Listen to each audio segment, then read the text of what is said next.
Hai kalian Namita, semoga senantiasa Anda sehat dan bahagia. Kali ini kita akan belajar bersama dengan membahas Pancasila Buddhis. Apa saja yang terkandung di dalam Pancasila Buddhis? Mari kita simak video berikut ini. Pancasila adalah ajaran dasar moral agama Buddha, yang ditaati oleh para pengikut Sang Buddha. Kata Pancasila ini berasal dari bahasa Sanskerta Pancasila dan bahasa Pali Pancasila yang berarti 5 kemoralan atau 5 nilai moral. Pancasila Buddhis digunakan untuk seseorang yang akan memasuki kehidupan beragama Buddha. Sang Buddha bersabda bahwa, barang siapa sempurna dalam sila dan mempunyai pandangan terang, teguh dalam dhamma, selalu berbicara benar dan memenuhi segala kewajibannya, maka semua orang akan mencintainya. Dhammapada, bab 16, syair ke-217.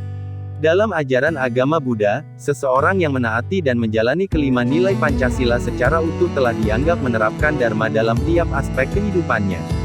Berikut merupakan isi Pancasila Buddhis dalam bahasa Pali. 1. Panatipata Veramani Sikkhapadam Samadhiyami. 2. Adinadana Veramani Sikkhapadam Samadhiyami. 3. Kamesu Micacara Veramani Sikkhapadam Samadhiyami. 4. Musapada Veramani Sikkhapadam Samadhiyami. 5. Sura Meraya Maja Pamadatana Veramani Sikkhapadam Samadhiyami. Yang artinya, 1. Aku bertekad melatih diri untuk menghindari pembunuhan makhluk hidup. 2. Aku bertekad melatih diri untuk tidak mengambil barang yang tidak diberikan. 3. Aku bertekad melatih diri untuk tidak melakukan perbuatan asusila. 4. Aku bertekad untuk melatih diri menghindari ucapan yang tidak benar. 5. Aku bertekad untuk melatih diri menghindari segala minuman dan makanan yang dapat menyebabkan lemahnya kesadaran dan kewaspadaan. Untuk lebih jelas maknanya mari kita bahas. 1. Bertekad melatih diri untuk menghindari pembunuhan makhluk hidup.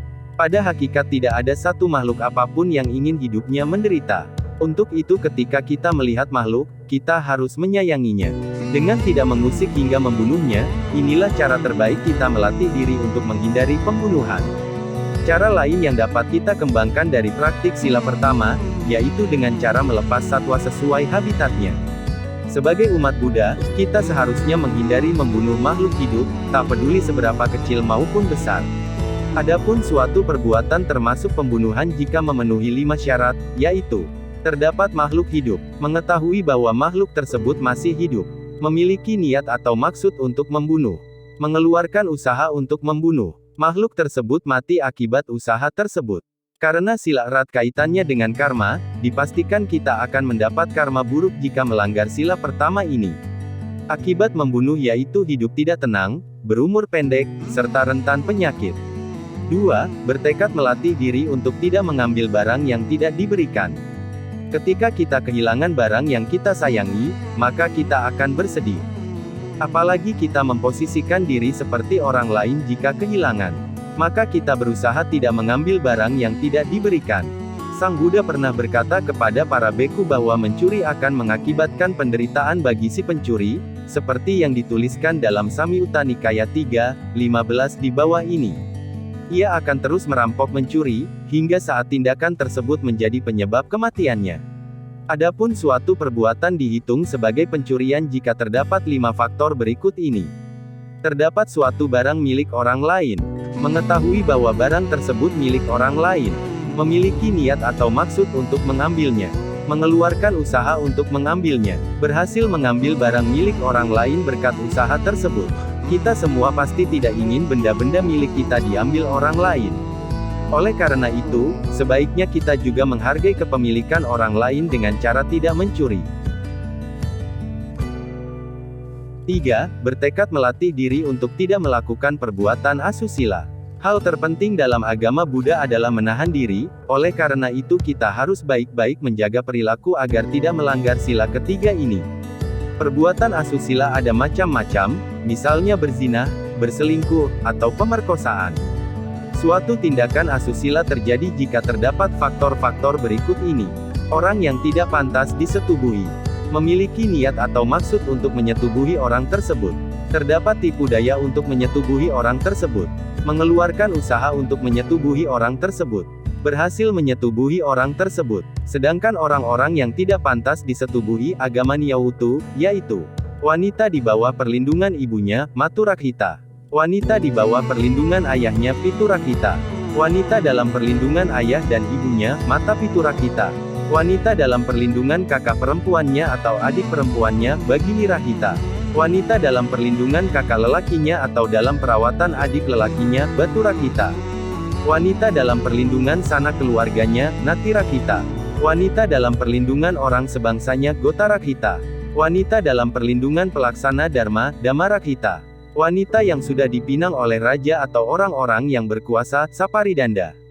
Wanita yang sudah bertunangan, Saraketa. Wanita yang sudah dibeli oleh seorang lelaki, atau telah digadaikan oleh orang tuanya, Danaketa.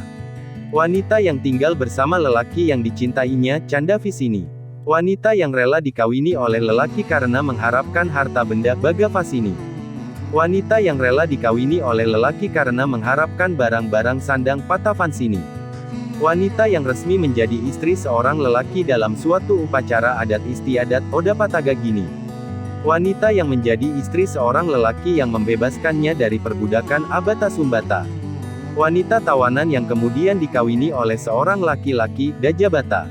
Wanita pekerja yang dikawini oleh majikannya, Kamakaribariya. Wanita budak yang kemudian dikawini oleh majikannya, Dasibari. Wanita yang menjadi istri seorang lelaki dalam jangka waktu tertentu, Muhutika. 4. Bertekad untuk melatih diri menghindari ucapan yang tidak benar.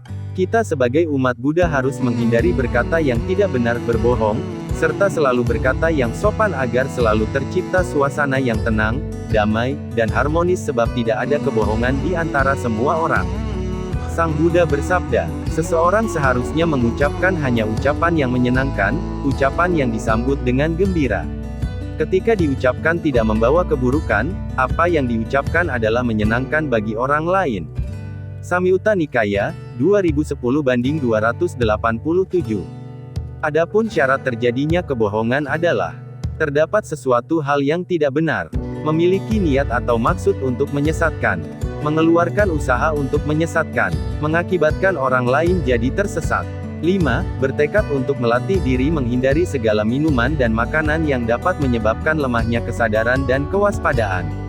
Kata, Surameraya Maja Pamadatana, terdiri 4 kata, yaitu Sura, Meraya, Maja, serta Pamadatana. Meraya, adalah minuman keras yang terbuat dari bahan yang diragikan serta dapat membuat peminumnya kehilangan kesadaran. Apabila kadarnya tinggi, maka disebut Sura. Sedangkan, Maja, berarti berbagai jenis ganja, heroin, morfin, dan bahan-bahan candu lainnya. Sementara itu, Pamadatana terdiri dari 2 kata, Pamado, yang artinya kelengahan, kecerobohan, kelalaian, serta Tana, yang artinya landasan atau basis.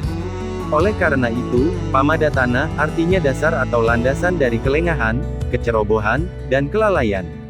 Seseorang yang melanggar sila kelima ini dan akhirnya kehilangan kesadaran bisa mengakibatkan hilangnya juga kendali atas pikiran, ucapan, dan perbuatan sehingga tanpa sadar dapat melakukan hal yang mendatangkan karma buruk. Adapun pelanggaran sila ini terjadi jika terdapat sesuatu yang menyebabkan lemahnya kesadaran, memiliki niat atau maksud untuk meminum atau menggunakannya, meminum dan menggunakannya, muncul gejala-gejala mabuk kesadaran hilang. Inilah pengertian 5 sila dalam agama Buddha. Semoga bermanfaat ya kalian Namita. Salam bahagia.